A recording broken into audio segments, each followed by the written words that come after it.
Hello, my ALT friends. Welcome to Thursdays at 3. If you're new here, hi. I'm Annika Spalding. I'm the Community Relations Director here at the Amarillo Little Theater. And this is Thursdays at 3. This is a weekly show where I go live and tell our community about everything going on with ALT. And there's always about 5 million things going on at ALT. So we have a lot to talk about. The first thing that I want to talk about is the boys in the band. Y'all, the boys in the band opened last weekend to rave reviews. My husband and I saw this show on opening night, and start to finish, it was so moving, so funny, so poignant, so necessary. And I hope you get your tickets. And let me tell you why.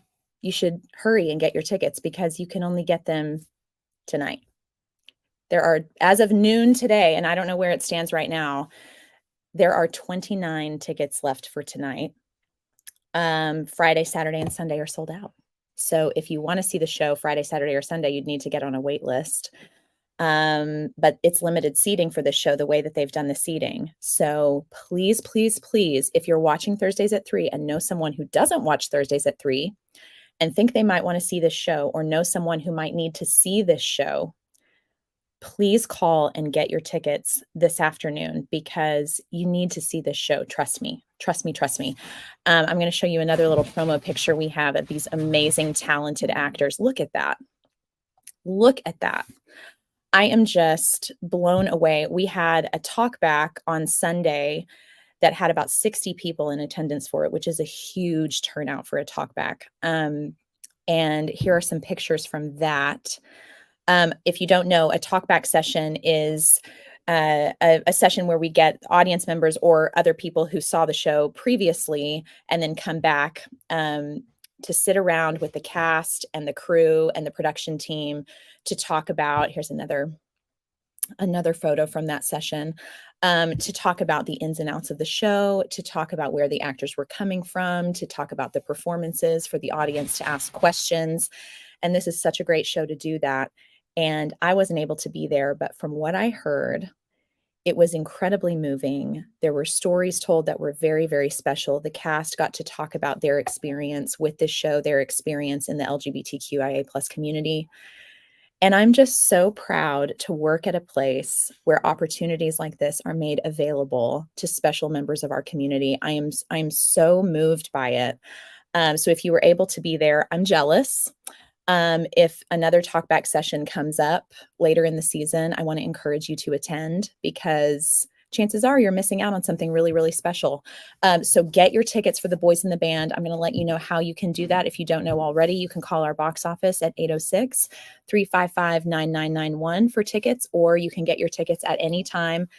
If you're going to get your tickets for tonight, I suggest you go right now, like run along right now. You can leave, you have my permission to leave the broadcast and go get your tickets and then come back because I'm going to be chatting with several cast members from the boys in the band and we're going to get into the nitty gritty of the show. So you're going to want to come back and see that. So go get your tickets, run along and get your tickets and then come back and then you can comment and tell me about all the tickets that you got and we'll be so thrilled. So anyway, get your tickets for the boys in the band tonight. It is sold out the rest of the weekend and for good reason. It's so, so great. So there's other things going on at ALT. So we're going to talk about those things and then we're going to come back and chat more boys in the band. The Play That Goes Wrong had auditions this week. We had 38 people audition the first night. And there were so many brand new people who had never auditioned at ALT before. I was thrilled when I asked how many people have never auditioned at ALT before ever, and so many hands went up and it just thrilled me. I love to see that. So please encourage your friends to audition. If you know and love ALT and you think there are more people who might want to be involved in our community, please encourage them to audition. The best way for us to diversify our casting is to have new people all the time to give us as many casting options as possible. So encourage your friends to audition. Tag them in audition posts, encourage them to come and be a part of our ALT community. The cast list for The Play That Goes Wrong went up today. Here it is. Congratulations to all these wonderful people who got cast in the show. 56 talented people auditioned for The Play That Goes Wrong. 56. So fantastic. I'm so excited for all of these people to have opportunities on our stage. It was such a great turnout, and I'm so excited to see what Callie Hissick does with this show. She is going to be the director for this show. It's going to be so good. That's going to be on our Alan Schenkel's main stage in January. So be on the lookout for that. We're going to be posting all kinds of stuff about that, and they'll start rehearsals really, really soon. So excited for you guys. Congratulations to everybody on that cast list and everyone who just auditioned, even if you didn't get cast. Congratulations from me to you. I just feel like it's really encouraging for the future of ALT to see so many people show up to these auditions. That's what we want to see. We get a lot of better diversity in casting, the more people who show up. So continue to do that. We are going to have a work call coming up. Here's all the information for volunteer opportunities coming up. Painting is going to be happening. This is a work call for Prancer, our next Academy show that opens December 1st. Painting is going to be happening on the set of Prancer. That's right here at 2019 Civic Circle on our Alan Schenkel's main stage. We are needing 8 to 10 painters. This work call is going to be from 9:30 to 5. And we really want you to audition. We want you to audition for work call. Okay. We want you to RSVP by Friday at noon to get on the list for lunch. So you can RSVP by emailing our volunteer coordinator, Lissa, at amarillo-littletheater.org, or you can just call our box office and say, hey, Lissa, girl, I'm going to be there. I'm going to be there at work call. So count me in for lunch. So you want to make sure and do that so that we can get a head count for lunch. So, and you don't have to show up at 9:30 and stay until 5. This is not prison. You are not here at 9:30 and trapped until 5. Just come when you can, leave when you can. But if you're going to be here for lunch, make sure to let Lissa know. We also need some help for the boys in the band, ushering and concessions. So if you have some time, this show has no intermission. So it's a little different than our shows that do. It's going to be about 45 minutes to help out with ushering or concessions this weekend. We would love to have you. These are sold out shows, so we need all the help that we can get. Again, you're going to want to email Lissa or call the box office to let her know that you can help with that. That would be so helpful. And then strike for the boys in the band is going to be this Sunday, November 19th at 4:45. This is a BYOD call. Bring your own drill. If you have your own drill, bring it. Please, please, please. This set has a lot of screws and it will disassemble faster if we don't have to be sharing drills. So BYOD. And again, if you're going to be joining us for strike and you're going to stay to eat, please RSVP and let Lissa know. Again, here's her information one more time. If you're coming to strike, but you're not going to stay to eat, we need to know that so we don't have a ton of leftover food. Our volunteers love it when they get to go home with extra food, but it would really help us not spend that nonprofit money unnecessarily. Oh, and we have a comment. Let me get rid of this picture and we'll go to our comments over here. Vanessa, yay. Vanessa, love the show. Amazing. It's worth it. Yes. So worth it. Get your tickets to see the boys in the band. She is referring to the boys in the band there. Yeah. So again, please come help with work call or strike for the boys in the band or ushering and concessions. I have all of that information. Our marketing director, Raquel, put together this great graphic. Here is all the help that we need. Obviously tonight, the boys in the band, ushering and concessions, we would need you from about 6:50 until about 7:30. Friday, we're all good. No worries there. Prancer, work call. We need about 8 to 10 painters at the main stage.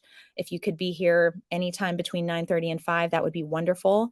And then we'll need help with boys in the band concessions from about 7:20 until about 8 o'clock on Saturday night.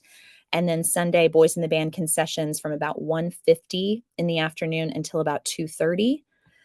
Or boys in the band strike is happening at 4:45, where we're going to take down that set at the Adventure Space. BYOD, bring your own drill. That was a lot. Now I'm going to talk to you about being a season ticket holder. Please be a season ticket holder. It is so helpful to ALT when we have as many season ticket holders as possible. Here are our donating member packages. That angel package there on the bottom for $350 is actually a very, very, very good value. Please look into that if you haven't already, and it would make a really great Christmas gift. You can be a season ticket holder, purchase those packages right up until December 31st of this year. So if you can or want to, please do that. It really helps us. I'm going to keep going or else we're going to be here forever. Tickets are currently on sale for our next Academy show, Prancer. They are on sale to members right now. They go on sale to the public on Monday, November 20th. Guys, this show is going to be so fantastic. I have to tell you, I got a little sneak peek of the Prancer puppet. It is so cool. We're going to do a little teaser. We're going to show little pieces of Prancer here and there throughout the week as we go. It's so fantastic and magical and whimsical and wonderful. I cannot wait for y'all to see it. And I can't wait to see this show, but you're going to want to get your tickets. Our Academy shows, I know you're shocked by this, but our Academy shows sell out so quickly because everyone and their mother and their dog and their kid and their cousin and their grandma and their aunt and their uncle and everyone want to see their kids in these shows because they're so good. Even if they weren't good, those parents would be here anyway. But these shows are so fantastic. They sell out so quickly. So when the tickets go on sale to the public on Monday morning, November 20th at 10 a.m., you're going to want to get on that as quickly as humanly possible. So definitely do that. Let's see. What else do we have here? Oh, we're going to talk about the Panhandle Gives. Okay. This is a really big deal. The Panhandle Gives, our yearly fundraiser, is coming up November 20th, this coming Monday, and it goes until Giving Tuesday, November 28th, the following Tuesday, about a week later. And we are doing this where you can be a part of the show. There is no actual show, so it's just for fun. But we have kind of a fun way that we've organized how you can donate to the Panhandle Gives, and there is no minimum or no limit to the amount that you can give. If you can give $5, we would absolutely love that. We would love you for that. Please consider doing that. But the Panhandle Gives is going to be, like I said, November 20th through November 28th. The past is the Fed building, as you can see there. That's right across our parking lot over there. The future is this new building that we're wanting to build. Look at this. These are the plans that we have drawn up for the building, our new building and performance space that we would like to replace the Women's Federated Club building that we need to demolish. That is our first order of business, is to demolish the Fed Club building, but we have to have money to do that, and we have to do an asbestos abatement and all these crazy things to be able to get rid of that to make way for a new performance space, because ideally we would just love it if we could have everything all right here, the main stage, the new performance space, everything right on site. Wouldn't that be great? Then we wouldn't have to go back and forth to different spaces. So we're inviting people to join our show, if you will. So here's how you can land a part in our show. You can donate $25 and join our crew, $96 for our 96th season. Join our ensemble. $250, you will get a featured role as a donor, and $500, you will land a supporting role. $1,000 will land you the lead role, and $5,000, you can be our director, take over the lead, and snag the final bow. There are 4 main categories where your donations can make the biggest difference. Those categories, I have them right here. We need to demolish the Fed, as I told you. We need to send our showstoppers to New York City, because our showstoppers show choir, our high school show choir, it has been invited to go to New York City to perform in a concert production of Children of Eden at Lincoln Center with Broadway stars. And we kind of sort of want them to go to that, and let's help them get there. So you can donate to that and help our showstoppers get to New York City. They're going to be doing that in February 2024. You could donate to facility upgrades. There's lots of stuff that we need to keep this place up and running so that we can give our community the best possible performances throughout the season.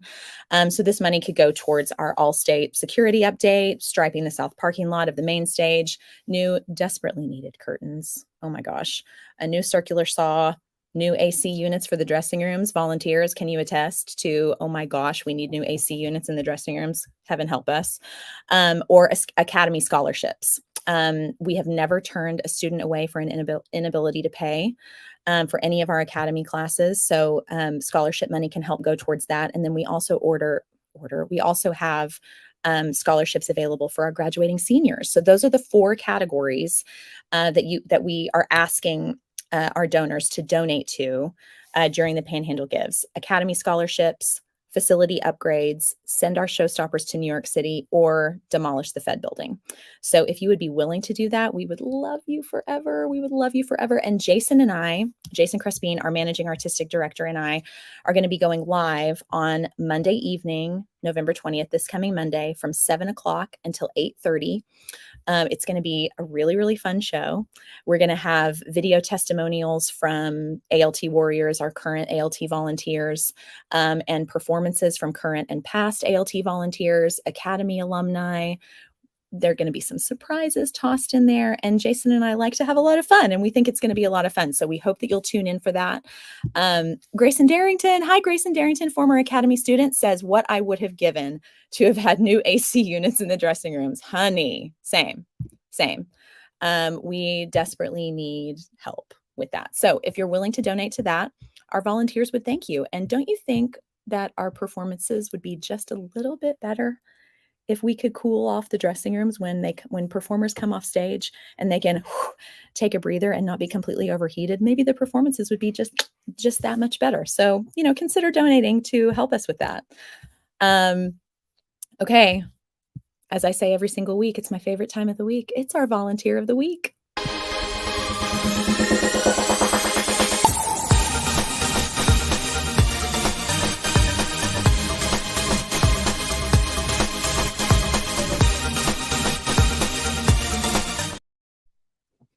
Just love it. I want to extend a congratulations to our volunteer of the week this week, Miss Joni Norris. Congratulations, Joni. Joni rallied volunteers to put together 20 angel costumes and is praised by Jason Crespin and Harrison Stringer for being incredibly organized and efficient. And I just have to take it upon myself, as someone who also considers herself to be organized and efficient. Joni, we love an organized and efficient volunteer. Thank you so, so, so much. I feel like I can also speak for our president of the board, Crystal Burns, when I say that. Thank you for your organization. Thank you for your efficiency. And thank you for being here at ALT. And someone, if she's not watching, someone please let Joni know that she is our volunteer of the week. It is an honor of the highest order.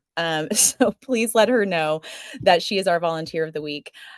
Megan says, yay, Joni is amazing. She is amazing. All of our volunteers are amazing. Thank you, Megan, for your comment. We are so grateful to you, Joni, for being here at ALT and for donating your time, and also that you're making that time so efficient and helping us out in that way.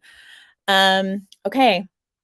Now it is time for me to introduce my guests for today, and I am really pumped to have these people on here with me.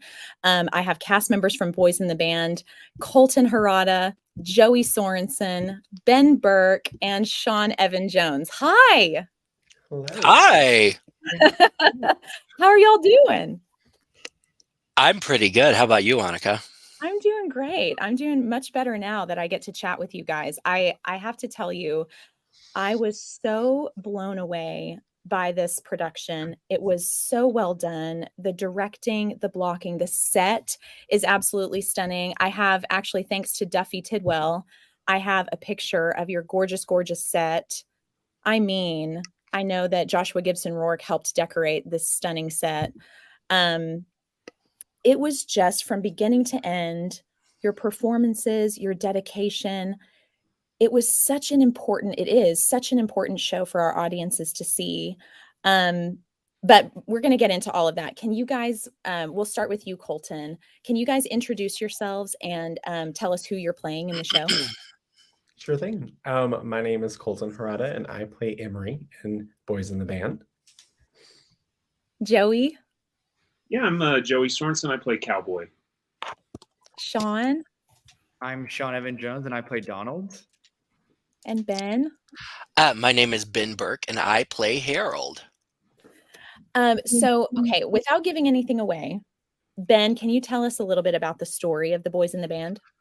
Sure. So it is about, is it 8 or 9 queer individuals in New York City in 1968, and they all get together for a birthday party, my birthday party, Harold's birthday party, and it all kind of goes awry by the end. There's a bit of a toxic game that they try to play, and it all has to do with self-loathing and being gay in New York City in 1968. So, Ben, you recently directed your first show of our first show of the 96th season at the Adventure Space End of the Rainbow. Yes. And now you're on stage as an actor in the same space. So since you've gotten to play on both sides of the stage, what is your experience of doing both been like at ALT? I mean, it's both been amazing experiences. End of the Rainbow was amazing because I got to create an entire world and had a fantastic cast to do it with, and production Yeah. values. Just a great team working around me. Being on stage has been a lot of fun too, being on the other side. And at times I'm watch Jason and everybody on the production crew, and I'm like, I'm kind of glad I don't have to pull this entire thing together.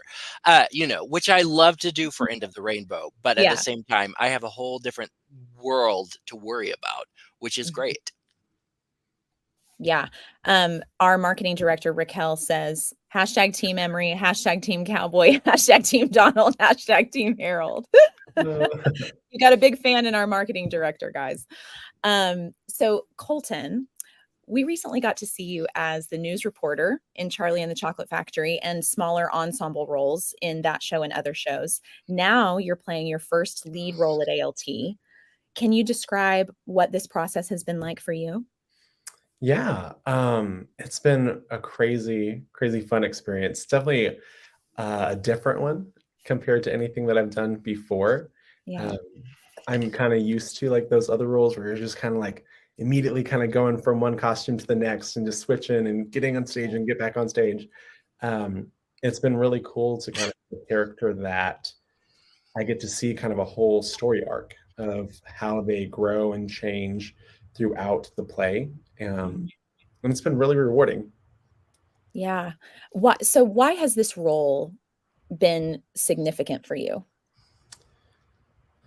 I think for me, it's been really significant just because there aren't always a ton of opportunities just in the world to Mhm. play characters like Emery Mhm. or anyone in this show. This is honestly the first time also that I've ever played a gay character. And Mhm. so it's nice to be able to tell that story, to tell the story of what it means to be a gay man Mhm. during the late 60s or early 70s, Right. and kind of tell their stories and their struggle Yeah, of what it was like for them. for sure. For sure. Sean, you grew up at ALT as an academy kid and then went on, and correct me if I'm wrong about any of this, went on to get your theater degree from WT and then moved off to Chicago. Now you're back and you were assistant director, is that correct, for Texas the Musical this summer? That is true. Yeah. So how did your experience at ALT shape your success, and how has it been being back on stage here at ALT? Yeah. It shaped all of the success. It was the foundation of who I am as an artist, both in practical training and in just artistic mindset.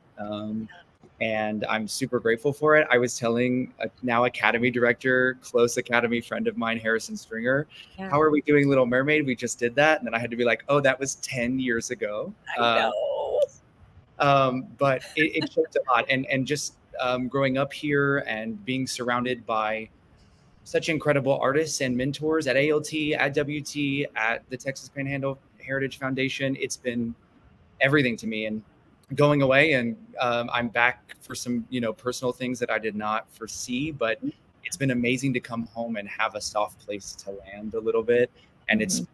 it's been really special. I never got to do a show at the Adventure Space when I was a kid and Yeah. like in college, and so like I'm striking off doing an Adventure Space show. I'm striking off the list, getting to play a gay character like Colton talked about. And Right. so life has been weird for everybody the last couple years, and for me especially with personal things, and it's meant everything to be able to come home and have a special place to be myself and to continue to be an artist and grow in my art form. I love that. I love hearing that ALT is a soft place to land for people because it's so necessary no matter who you are, where you come from. But especially if you've grown up here and then have that kind of nostalgia and then get to come back and also be just as safe as an adult as you were when you were a kid. I love hearing that. Joey, this is your first role at ALT and your first play, I just learned, since the fourth grade. Tell us about how you got here and how you got to audition for the boys in the band. Like, what brought you to that point and what it's been like for you? Yeah, absolutely. It was a pretty fun and kind of serendipitous thing. I was on vacation, actually with Joshua Gibson Roark, who plays Michael. We were in Provincetown to honor a friend of ours who passed away last year. And I got a call from my sister, Jackie Sorensen Llewellyn, who does a lot of plays at ALT. She was Miss Scarlet in Clue earlier this year. And she'd had lunch with Jason, and Jason encouraged her to encourage me to audition for Boys in the Band. I love Boys in the Band. My friend Chip, who was also with us in Provincetown and is a dramaturg for the show, he recommended it to me right after I'd come out when I was 19. And so I watched the show. It was historically significant because it's, as I understand it, the first play or movie that has gay characters who are not like the villain or, you know, presented as some kind of outcast or you know, something of that nature, where it's from their perspective. So when I heard ALT was going to do it, I was very excited. I was looking forward to seeing it as a spectator, but when Jason encouraged Jackie to have me audition, I did, and then it's been a blast to be a part of. So I'm really glad that he did that. I'm glad that I auditioned. We're so glad to have you. I'm so glad that you auditioned and that you're in the family now. Now you're stuck with us. Happy. Sean, why is the Boys in the Band necessary work for Amarillo audiences to see and experience? Yeah, I think because it showcases multiple queer individuals who are all different, unique, and fully complex human beings. I said this at the talk back, but the queer community, LGBTQ plus people, are not a monolith. We're all very different. And we do have that common denominator, of course. But there's no one way to be a queer person. There's no one way to live an authentic queer life. And as Joey mentioned, so oftentimes in media, we are portrayed as the side funny character or the evil character or the depressed one that's contemplating taking their own life. You know, we've always been pigeonholed. And as an actor wanting to play multiple different types of people, but being told, you know, you're too gay to play this straight role, but you're not gay enough to play this gay role, or, you know, oftentimes gay roles are given to straight individuals even. And so for me, this show's important for Amarillo to come and see that LGBTQ plus people are just like everybody else. We're good and we're bad and we're funny and we're serious and we drink too much sometimes and we eat too much sometimes and we say things to our friends we shouldn't say, but we're looking for acceptance and we're looking for a society that will allow us to be ourselves and open and free, because as the play describes, based on the time setting, most of the poor behavior that's seen in the show is based on repression, is based on self-loathing, is based on a fear of being not just outed, but being criminalized and being punished for who you are. And I think that there will always be a small amount of people that will choose hate for no reason, hate for the easy way out. But there is a vast majority of people in this world that just don't know any queer people well. They don't know anything outside of what they've been taught in a hateful, small-minded place. And so it's that openness, it's that 8 individuals that are all different. I think that's why it's important. We're just like everybody else. What a beautiful response to that question. Does anybody else have anything to add to that? I hate to follow that up, but that was just so well put. I think in this community, especially, there's more, well, in our country, you know, there's much more repression, or there's targeted repression of certain groups of people like us. So it's great for people to come and watch this show, watch what that repression can cause, what it has caused in the past and what it's causing now, and you know, how we deal with it, and how and that we do exist, you know, and we exist with the exact same kind of anxiety that everybody else does, and ours might be a little bit different. Colton, Joey, anything to add to that? It's just a beautiful show. Like, honestly, like, yes, it's really important that we are able to kind of like tell the story of these gay characters, but also it's a beautiful show, no matter what. Very fun. It's so much fun. Like, honestly, you will laugh so much during this play. I know it kind of seems at times like it's like, oh, it's such a like a drama, but no, there's a lot of humor, a lot of really good laughs in the show. And yeah, it takes kind of a serious turn towards the end as well. But it's just a great show. Like Mhm. it's really, really a fun one that I've enjoyed being a part of, Mhm. despite or like besides it just being so significant as well. Right.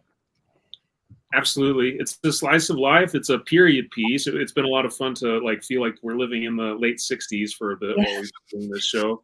But I feel like, it's kind of rare that you have a show that covers the whole emotional spectrum, like a lot of sadness, anger, happiness, joy, laughter. And I think Mhm. this show does. And so it's been a joy to be a part of, and it feels like audiences are responding to that as well. For sure. Yeah, obviously they are. These tickets are selling like crazy. I feel like this script does a really great job of pinpointing certain things. Obviously, like you said, Sean, everyone's experience in the community is different, but it pinpoints what seem to be somewhat universal experiences that members of the LGBTQ community experience. I would love to hear how you all see yourselves in these roles, whether it's your role or not. Hear a little bit more about that. Whoever wants to go first can go first. Well, I'll start us off. Why not? Okay. Honestly, each character, almost each character, I've either been or have experienced part of their story. And Mhm. so it's really, really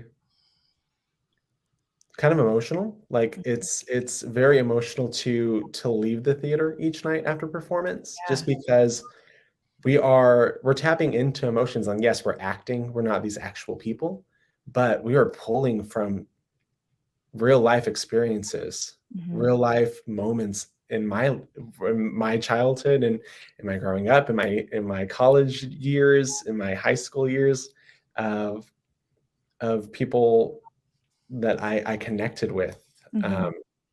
that the characters in the show did the same thing or experienced the same sort of situation. And so it is real life that I've experienced personally that these characters have also experienced. And so it doesn't take a lot for me to pull from an emotional well or memory bank to portray these character, or at least my character Emery, um, Mhm.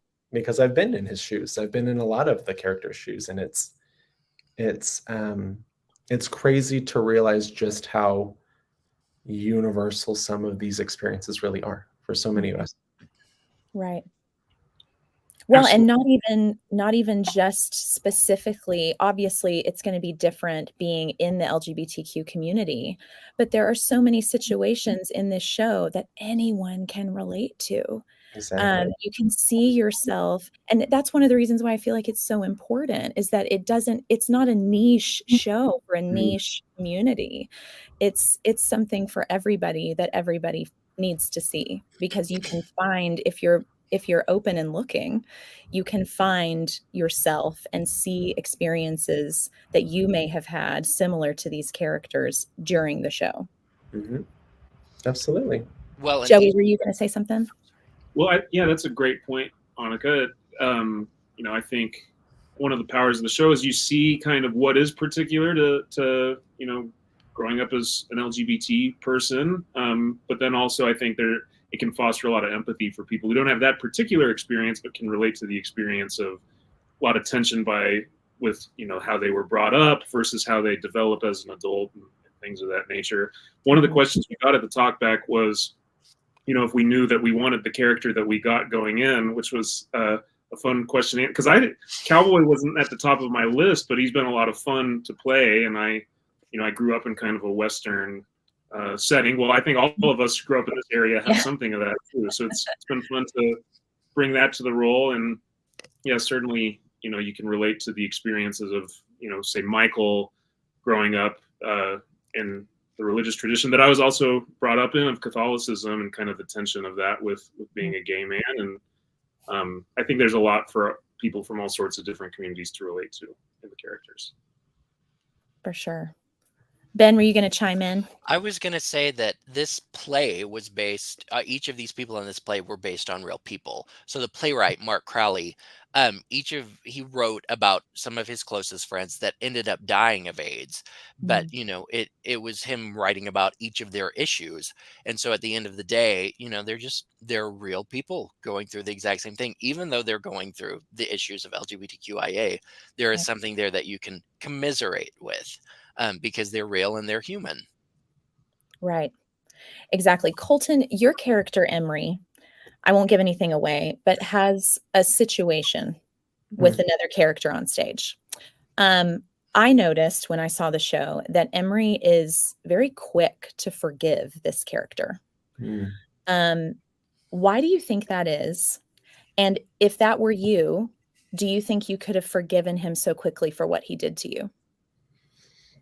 That is a great question. I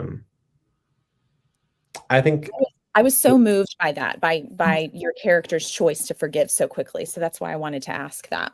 Thank you. Yeah, no, it's, I think within my character's nature, like for Emery, I think he's normally kind of like the life of the party. He's the one who's outgoing and here to have a good time.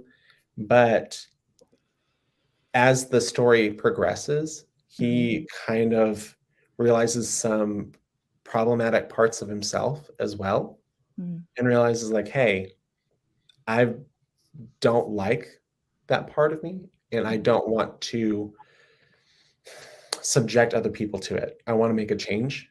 I want to grow from this night, the crazy chaos that happens within the show. And I think he forgives because he understands where that character is as well. Like he gets where that character has been.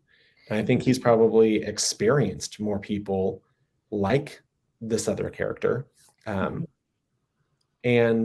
to a degree has probably maybe at one point may have even had other romantic entanglements of other people who he's been with, who were in the same boat as that character.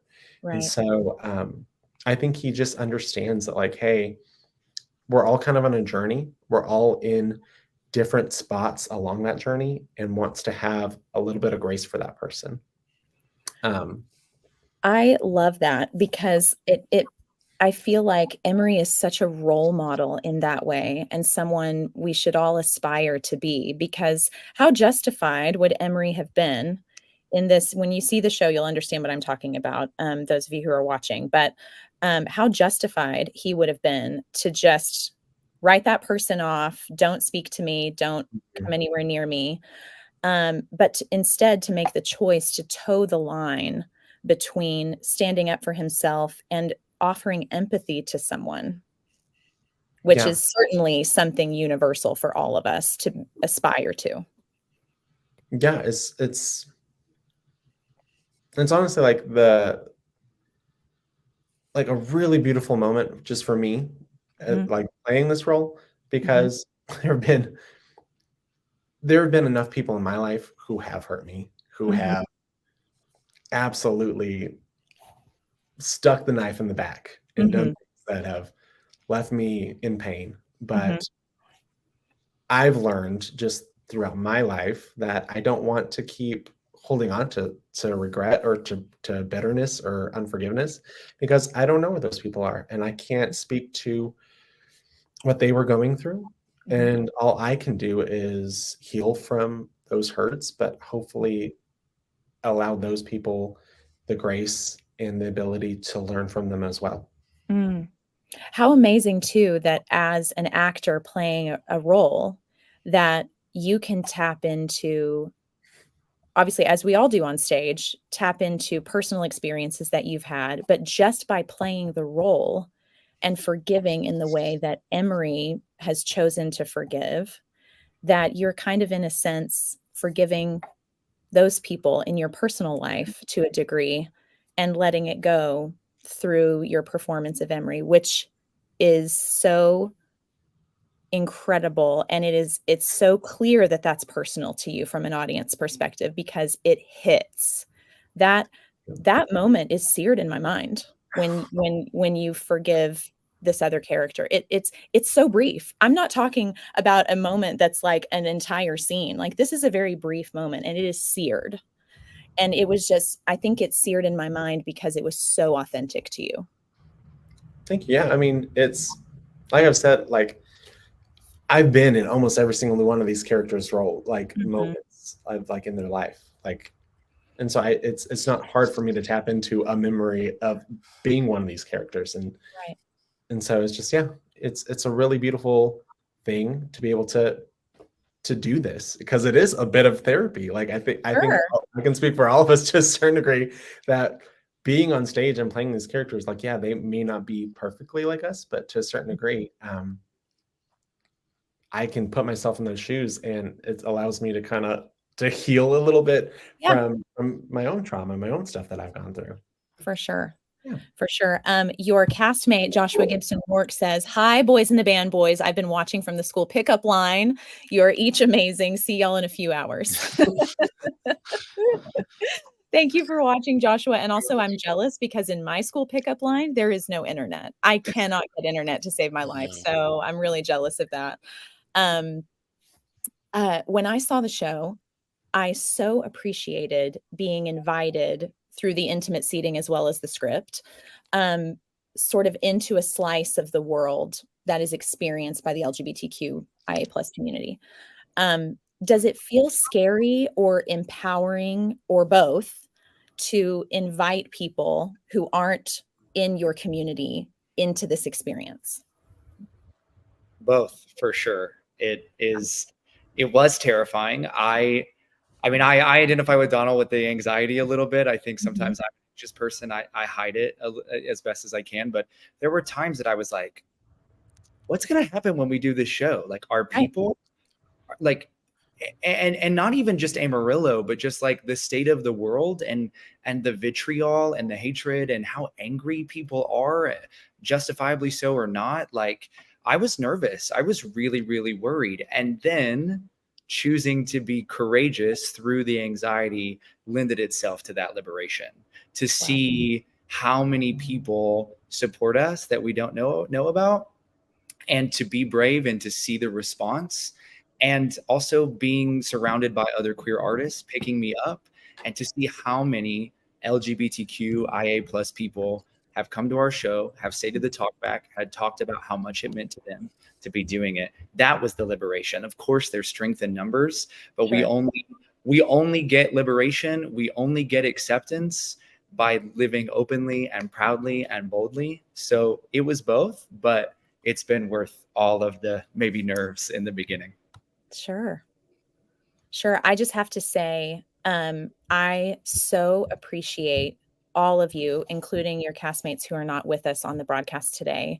I so appreciate all of you having the courage, knowing where we live and, all the things, having the courage to audition for this show, dive into this script, play these characters, go through what you go through personally to be able to bring authenticity to these roles. It's not a small thing. And as an audience member who's not in your community, I appreciate it so much that you were willing to do that for us. And as your friend, I'm just so thrilled and proud of you, all of you. You're so talented, and I'm just very grateful. Well, we're grateful to you.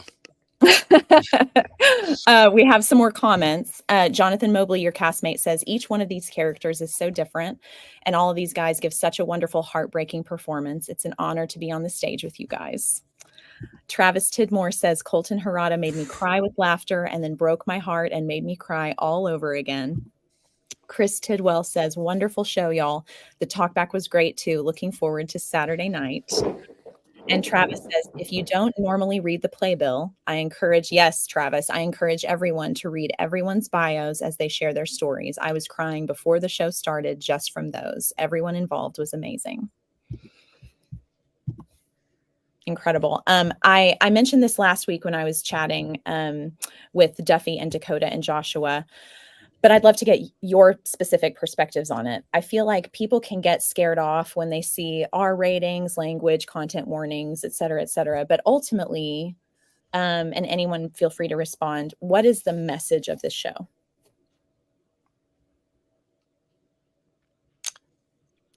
I'm so sorry. I can't hear. Oh, did I yeah. get cut off?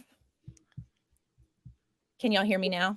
I can hear you. Yeah, I can hear you. Me? Okay. So I mentioned this last week when I was talking to your castmates, but I feel like people can get scared off when they see R ratings, language, content warnings. And so I'm wondering from your perspectives, what's the ultimate message of this show?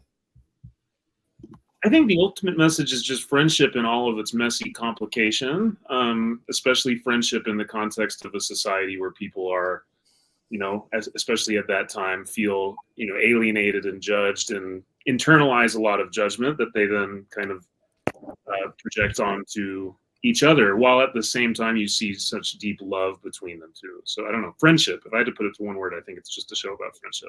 Mm-hmm. I mean, Sorry, Sean, go ahead. no, please. Well, I was going to say there's so many themes in this show. It's hard to put that down. I think Sure. Joey said it best when it's all about friendship, even though it is about a group of gay men. It is Mhm. about friendship, and it's all very real too. So, there are R-rated nasty things that go through each of our lives. Not that we do nasty things on purpose, but it's everyday life, and it's a slice of everyday life that a certain rating system that was brought about by the Catholic Church deems to be R-rated. I think Interesting. Did not know that. You learn something new every day. as far as the rating is concerned, I think that most people have seen far worse on streaming platforms. Far worse. Yeah. I had a coworker and I was like, I don't know if you want to come. Like, it's rated R. It's blah blah blah. And she's like, I've seen every episode of Game of Thrones. How bad can it be? And it's like, fair enough. Yeah. I think, and Joshua said this last week on Thursdays at 3. But for me, the show is about what fuels bad behavior in individuals who have good hearts and good intent. And it does, for me, boil down to that last line, which gets me every night. Joshua is so giving as an actor, and I'm not acting when I'm reacting to how he says it. But if only we could learn to not hate ourselves so much. That's a response to all of the just collapse of the event that has happened. And it starts out so great, and then the party just tanks, and the drama and the vitriol and the violence even that happens in the party. It's all based on bad behavior that's fueled through personal self-loathing and hatred. And so the idea that like a good person behaves in a terrible way because of self-imposed hatred based on society and family and religion, that's what the play is about to me, is trying to not justify it, but understand it and realize that is a trigger that is avoidable. That is something that we can fix in society. Beautifully said. Beautifully said. Does anyone have anything else to add about your experience with the show, or what you want audiences hopefully to take away when they see it? I wanted to say that, like, going into it, you asked about if we were anxious or nervous going in. Yeah. We all cope with anxiety in our own ways. I was just kind of like, I'm not going to think about it. Whatever's going to happen is going to happen, and I'm going to do this because it's fun. And I was, it's been a good time. But I've been so pleasantly surprised by how people have responded to it, including people who have come to the show, and I was kind of like, are they going to really not like the R-rated elements of it, and who actually were quite moved by it. So I think people might pleasantly surprise themselves in how moved they are if they're on the fence about coming to see it, and they make that choice. Yeah, absolutely. Absolutely. Amarillo, I've lived here long enough to know it can really surprise you in good ways and bad ways. I just want to thank ALT for doing this show, for being bold enough to put this on the season and to produce it and see it through. It has meant so much to us, to our community. And I think the theater and the staff and play selection committees and board presidents and members, like everybody, I just want to say thank you. It's meant a lot. And I hope that the success of Boys in the Band furthers more queer stories being told on ALT stages in the future. Amen to that. Yes, absolutely. Absolutely. We need that well-roundedness and celebrating stories that need to be told, for sure. And exposing our audiences to all different kinds of stories about all different kinds of people. And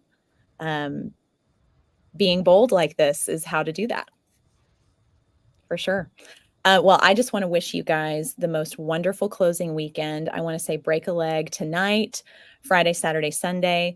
Again, y'all, if you haven't gotten your tickets, get your tickets. There are 29, maybe less tickets available for tonight.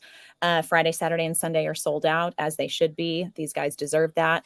But you can call our box office at 806-355-9991 to get your tickets, or you can get them online at amarillo-littletheater.org. That show will be at 8 o'clock tonight at our Adventure Space. And I'm just saying, the specialty cocktail slaps. Like, it's real good. So it is. Also, it's at 7:30 tonight. Don't show up at 8 o'clock. Yeah, 7:30. Yeah, no, you're it's right. good. You're right. Thank you, person who does not work here, telling us. No, it's okay. I am a volunteer. I really appreciate you correcting me on that.